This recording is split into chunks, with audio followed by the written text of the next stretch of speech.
Hi అండి. Video నచ్చితే like చేయండి. మొన్నైతే నేను ఒక 3 రకాల హెయిర్ ఆయిల్ అయితే రెడీ చేశాననమాట. చాలా బాగా వర్కౌట్ అవుతున్నాయనమాట. మన వంటింట్లో దొరికే వాటితోటి మంచి హెయిర్ గ్రోత్‌కి సంబంధించిన ఆయిల్ అయితే రెడీ చేశాను. అవైతే లింక్ అయితే ఇస్తాననమాట. నచ్చితే చూడండి. చూసిన తర్వాత లైక్ చేయండి. కొత్త వాళ్ళకనైతే సబ్స్క్రైబ్ చేయండి. అలాగే ఈ మధ్యన నాకు సింక్ దగ్గర వీడియో తీయటానికి కుదరట్లేదు. అలాగే ఇక్కడ కూరగాయలు కట్ చేయాలన్నా కూడా ఇబ్బందిగా ఉంటదనమాట. స్టవ్ పక్కనే ఈ సింక్ అయితే ఉందనమాట. కౌంటర్ టాపు చాలా మాకు లెంత్ అయితే తక్కువగా ఉంటుంది. అందుకని వీడియో తీయటానికి కూడా ఇబ్బందయిపోతదనమాట. సింక్‌లో గిన్నెలేసామంటే అసలు వీడియో తీయటానికి అయితే కుదరట్లేదు. అందుకే అలాంటి ఇబ్బందయితే లేకుండా ఇక్కడ ప్లైవుడ్‌గా ఉన్న ఈ ఫ్లవర్స్ వచ్చిన ఈ డిజైన్స్ చెక్క అయితే తీసుకున్నాము. ఇది వచ్చేసి రూ. 250 అయితే అయ్యిందనమాట. ఇప్పుడైతే వీడియో తీయటానికి ఇబ్బందయితే లేదు. బావుంది.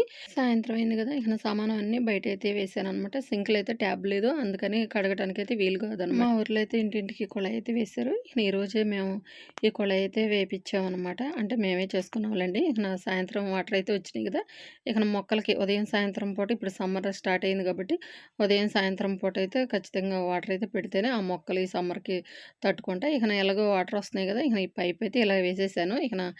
నెక్స్ట్ గుమ్మాలన్నీ చిమ్మేసి బయట సన్న ముగ్గయితే వేశాను. వేసిన తర్వాత ఇదిగోండి పొద్దుగుపోయింది. ముందుగా స్టీల్ సామానువన్నీ తోమేశాను. ఫైనల్‌గా ఈ ఒక్క కడాయి ఉందనమాట. ఈ మధ్యన ఐరన్ కడాయి, అలాగే స్టీల్ వాటిల్లోనే వంటలైతే చేస్తున్నారు గదా! నేను మా ఊరు తిరణాల్లో అయితే నేను ఈ ఐరన్ కడాయి అయితే ఒకటైతే తీసుకున్నాను. అరిసెలు చేసుకోవటానికి ఏదైనా పిండి వంటలు చేసుకోవటానికైతే పెద్ద కడాయి అయితే ఉంది.